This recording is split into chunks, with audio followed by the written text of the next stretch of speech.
అందరికీ నమస్కారం.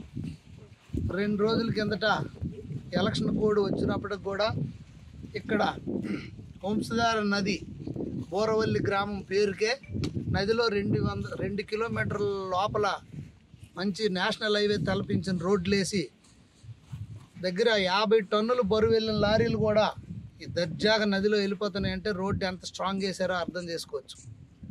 National green tribunal నిబంధనల్ని తుంగలో తొక్కి యథేచ్ఛగా ఇక్కడ ఇసుక దోపిడీ జరుగుతుంది.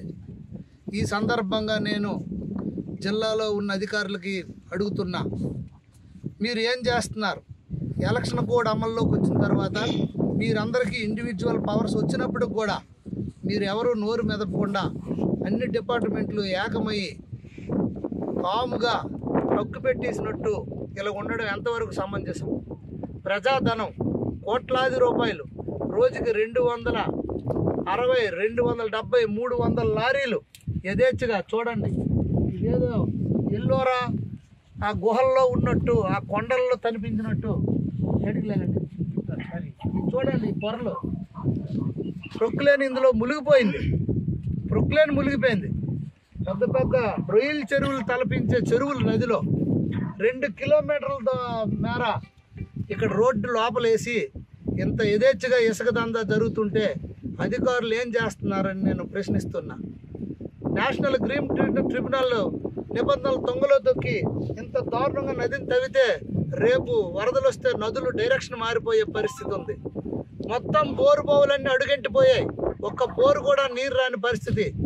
పావు గంట కూడా రాకుండా తెగిపోతున్నాయి బోర్లు. నీరు తాగడానికి చాలా ఇబ్బంది నదీ పరివాహక ప్రాంత ప్రజలకి. మొత్తం జిల్లా వ్యాప్తంగా ఇదే పరిస్థితి. మీకు ఉదాహరణకి దాదాపు నదిలో 2 కిలోమీటర్ల మేర మీరు వేశారు. 2 కిలోమీటర్ల మేర అంటే దాదాపు 3-4 క్వారీలు బౌండరీలు మీరు దాటారు. ఏ బౌండరీ వచ్చినట్టు ఇది? కరజాడ, బైర్య, మడపామ, యువతల బోరవల్ల, అవతల పోతయ్య వలస, అంబల వలస, గోపాలపేంట 2 కిలోమీటర్ల మేర మీరు నదిలో రోడ్లు వేసి ఇక్కడ ఎడారులు, గుహలు, పెద్ద పెద్ద గుహలు, కొండలు తలపించినట్టు మీరు ఏదో గ్రానైట్ తవ్వకాలు జరుగుతున్నట్టు, భూగర్భ గ్రానైట్ జరుగుతున్నట్టు. ఇదిగోండి ఇక్కడ ప్రొక్లేన్ కూడా మునిగిపోయే పరిస్థితి. ప్రొక్లేన్ కూడా మునిగిపోయింది ఈ నదిలో. రేపు వర్షం వస్తే ఇవన్నీ ఇలాగే ఉండిపోతాయి వరదలు వస్తే. అలాంటి పొజిషన్లో ఇక్కడే 3, 4, 5, 6, 7, 8 దాదాపు 8 ప్రొక్లేన్లు, పెద్ద పెద్ద ప్రొక్లేన్లు. అది కూడా ఒక బకెట్ వేస్తే లారీ నిండిపోయినంత ప్రొక్లేన్లు పెట్టి ఇంత యథేచ్ఛగా ఇసుక తవ్వకాలు జరుగుతుంటే అధికారులు చోద్యం చూస్తూ ఊరుకోవడం ఏంటని నేను ప్రశ్నిస్తున్నాను. దీనిపైన ఇప్పటికైనా అధికారులు స్పందించుకుంటే రేపు ఎలక్షన్ కమిషన్కి మేము తక్షణమే ఫిర్యాదు చేస్తాం.